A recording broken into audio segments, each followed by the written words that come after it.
When you analyze any of these schemes, you care about the threshold, you care about how much noise it can tolerate. You also care about the overhead. And people have studied this, and there's lots of good papers that study it. Here's just one example. So these guys looked at Shor's algorithm for 1024-bit number. And here they're counting the number of gates used in the circuit, the number of gates used, and the number of different gates used. So this is 14% of the gates, or 10 to the 9 gates, which is 14% of the total. Sorry? I don't know. Are C0 gates. Some of them are Hadamard gates and some of them are T gates. But then when you encode it, but then when you encode it onto an error correcting code, the gates that you use changes quite a lot. So for example, if we're using like the 913 Bacon shortcode or the 2515 Bacon shortcode, actually most of the work is swapping qubits around the two-dimensional lattice, because you got to move them around to talk to each other. So this has changed completely into this. You have a lot of C0 gates for error correction still, even more C0 gates for error correction. Whereas if you use a different code like the service code, no longer do I have swaps, but now I just have even more C0 gates. So that's kind of fun to see how things change. You can also see tables like this. Which of these is most interesting? So you can just go over these figures forever, I suppose. So here what they've done is, let's ignore this table, this column. So these two columns compare superconducting qubits with ion traps at supposed error rates. So they're assuming that the error rate on superconducting qubits gets down to 10 to the minus 5, which is 2 or 3 orders of magnitude lower than it is in today's devices. And they assume that the error rate on ion traps goes down to 10 to the minus 9, which is, I don't know, substantially lower than error rate in today's devices, like 6 orders of magnitude lower or something. But I mean, so ion traps are really good. So it is possible that you can get the error rate much lower than in superconducting qubit, potentially. And then what they do is, for each of these models, they try different codes. So they try the surface code and they try the Bacon-Shor code. These are some of the most promising, two of the most promising error correcting codes.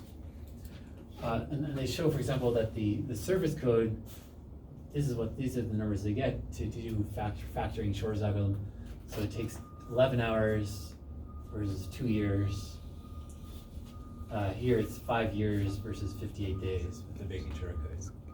And so, depending on what your error rate is, 10 to the minus 5 versus 10 to the minus 9, very fast gates versus very slow gates, it'll change which code you want to use.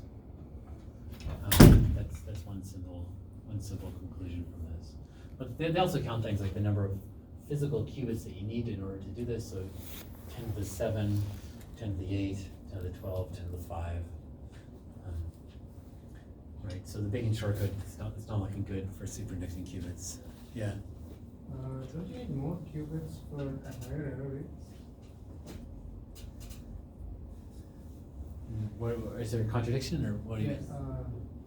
For the superconducting qubits, Yeah. number of qubits is 10 to the power 7 at higher error rates and 10 to the power 12 for lower error rates.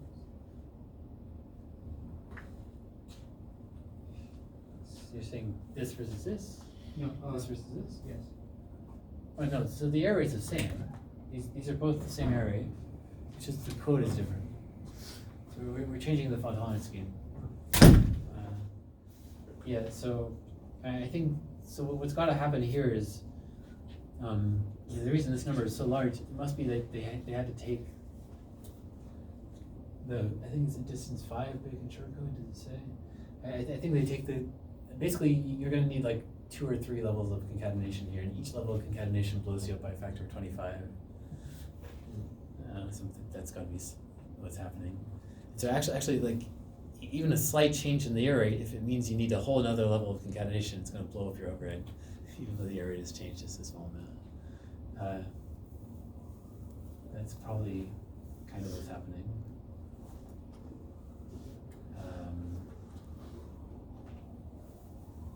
Yeah, and like this number here, so for example, here versus here, like, why is it backwards? 10 to the 5 versus 10 to the 8. I mean, basically, the Bacon shortcut is, it's just a more efficient code, I guess. So the surface code is not that efficient. And this is often the case, is that more efficient codes are better, very low error rates than high error rates, because they just have sort of an initialization cost that you have to get over.